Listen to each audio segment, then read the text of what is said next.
O diba, leak-proof talaga. Ito yung tumbler na from Mercury Flash at sobrang laki din talaga niya. 1,200 ml na to na mabibili mo lang ng 370 plus. Sobrang mura. Masusulit mo to. Ito, malaki na yung binili ko kasi pwede ko siyang gawing thermos. Kasi yung hot nito, nagtatagal siya ng 12 hours. Tapos yung cold dito, 24 hours naman. O diba, sobrang sulit. O, wala talaga siyang tumatagas na tubig, diba? Ang maganda pa dito, meron siyang pinaka-handle, kaya madali mo na siyang bitbitin. Kaya perfect ito sa mga student at sa mga nag-work dyan. Dalawang way na rin po yung inuman niya. Ito po, meron po isa dito, yung built-in straw. Yan po. Kaya no need mo na siyang tunggain. Ganyan lang. Isip mo lang siya na ganito. O, diba? Ang ganda. Tapos, pwede ka naman mag-share kasi dalawa nga yung way ng inuman niya. Ang pwede naman dito.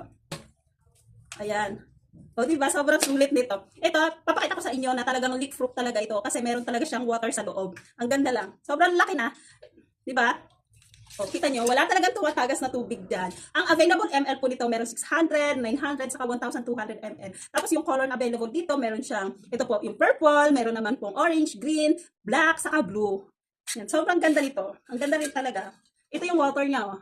O, diba? Kita nyo talaga na meron siyang tubig at hindi talaga siya tumatagas. Kaya, perfect ito kapag magta-travel kayo. Magagamit nyo talaga to. Yung hot or cold. Tapos, napaka-easy niya pabitbitin. Napakaganda lang. Ang ganda ng pinaka-handle niya. Kaya, kung gusto mo rin ng ganitong tumbler from Mercury Flash, i-check out mo na rin. Bye!